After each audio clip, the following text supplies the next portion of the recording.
Положительные заключения государственной экспертизы получили аэропорты Якутии. В списке реконструкции 15 проектов. Продуктивный год для совхоза «Новый» в Мирном. Какие итоги начали подводить фермеры? Спортивное событие, которое войдет в историю. Якутские волейболистки заняли 2-е место на Дальнем Востоке.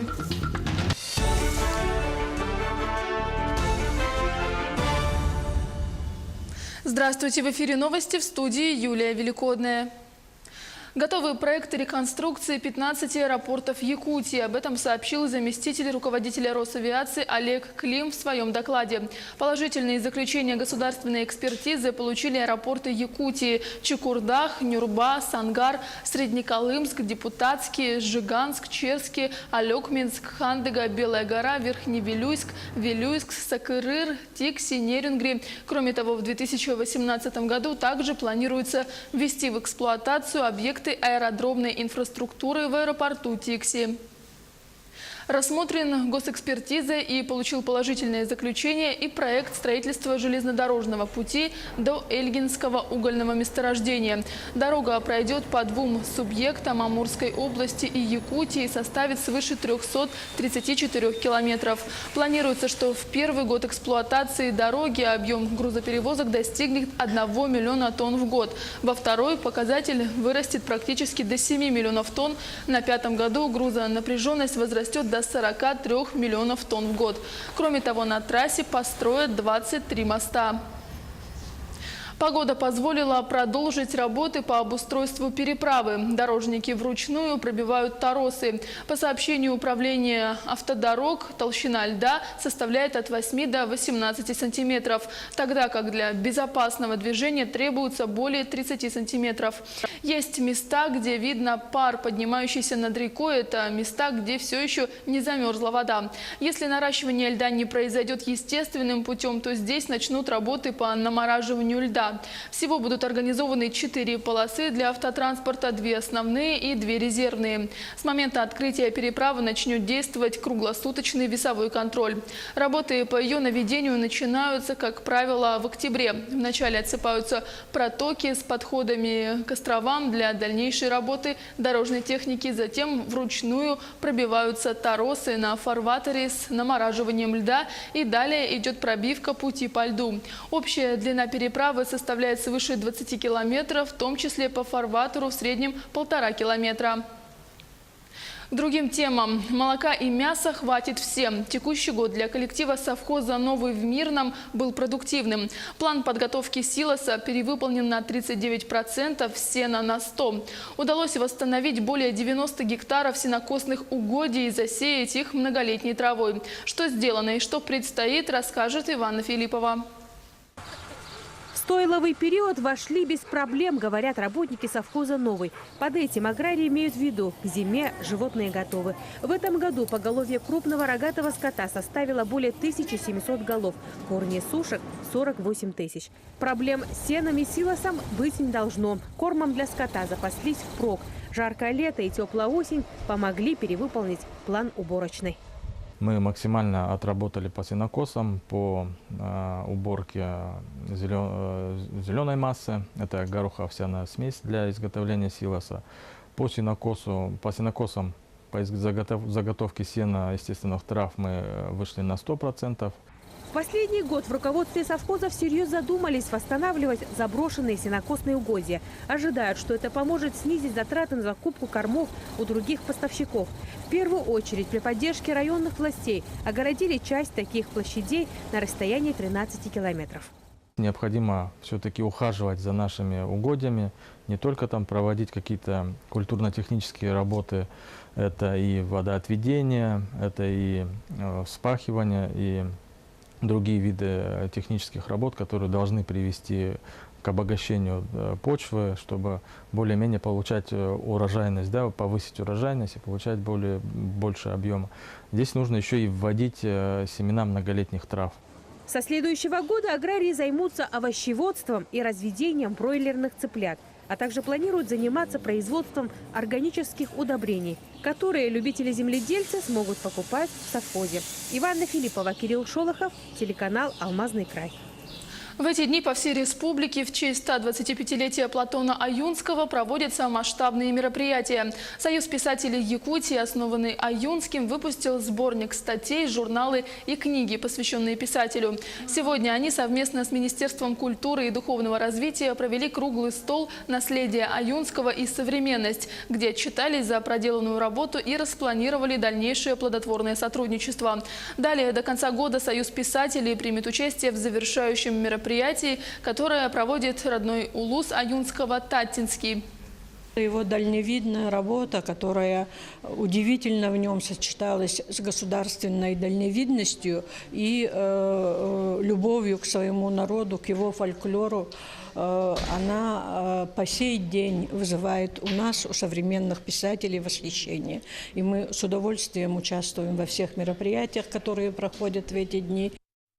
В Якутске пройдет выставка авторских кукол от Харчаны Баппагай. Мастер Харчана закончила факультет дизайна в Агеке, сейчас живет в Москве. До того, как начать мастерить кукол, она занималась шитьем одежды.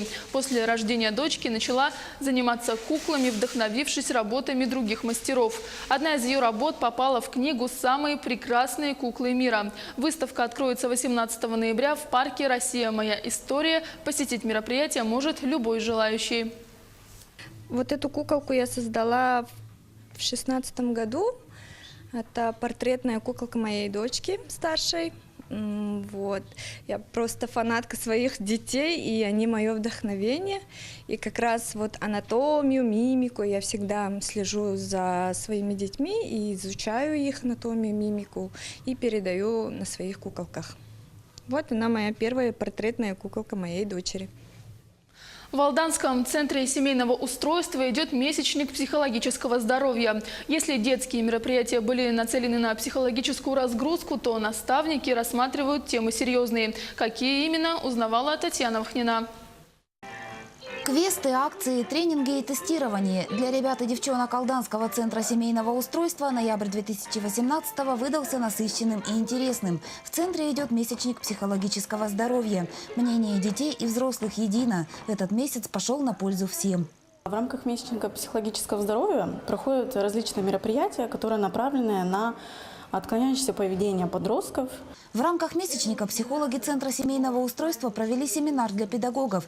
Жестокость в детских коллективах имеет место, и порой она переходит все мыслимые границы.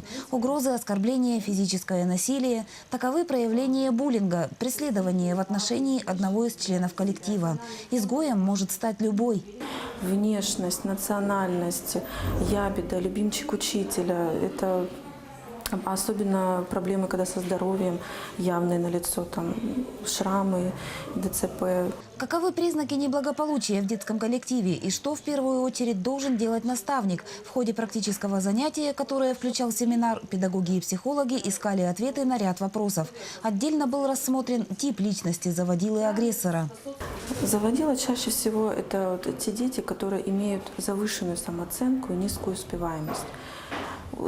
Те, у которых родители жестокие, у которых жесткие требования. Тема семинара, прошедшего в рамках месячника психологического здоровья, была выбрана не случайно. Типичные ситуации имели место как в стенах Центра семейного устройства, так и в школах, которые посещают воспитанники. К сожалению, да, у нас был такой случай буллинга, где вот пострадали несколько человек. У нас и жертвами бывали, и агрессоры тоже были.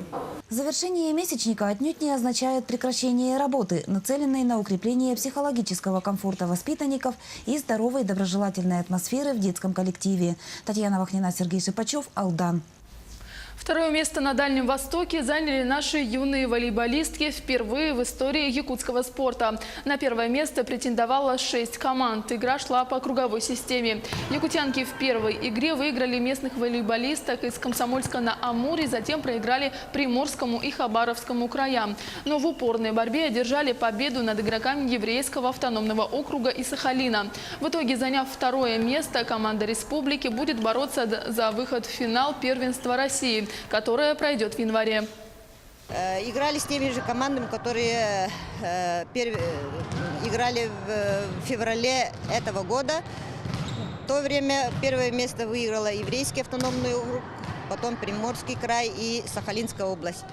Выиграли на этих соревнованиях евреи выиграли, и Сахалин тоже выиграли. Проиграли вот Приморье и заняли 2 место.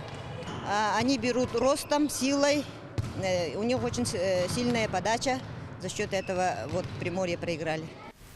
14-летний житель Нерюнгри Егор Харченко получил приглашение на участие в кастинге «Голос дети». Молодой человек – солист вокальной студии «Апельсин». Как юный певец готовится и на какие результаты надеется, расскажет Екатерина Павлова.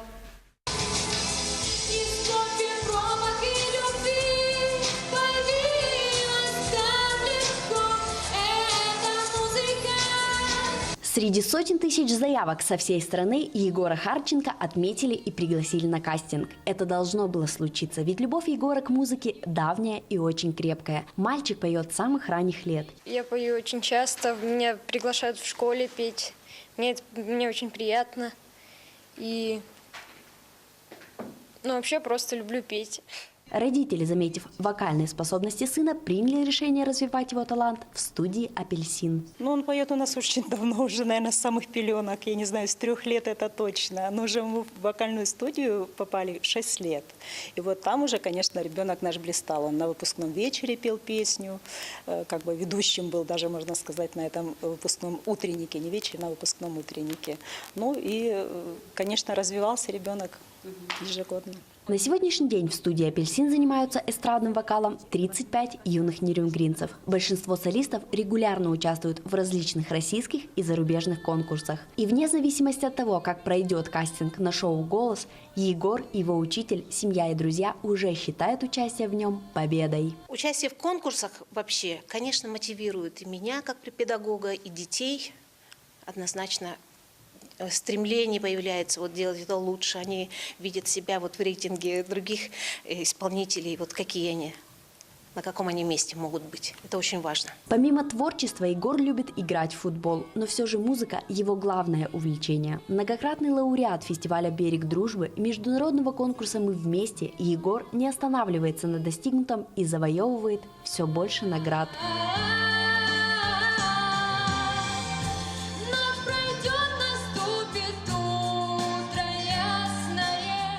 Кастинг на шоу-проект «Голос дети 6» пройдет с 18 по 21 ноября в Москве. Дети, прошедшие этот этап, попадают на слепые прослушивания. И нам остается пожелать юному нерюнгринцу больших успехов. Екатерина Павлова, Тамара Игнатьева, Аяла Мосов, Нерюнгри. Мы следим за развитием событий. Оставайтесь с нами.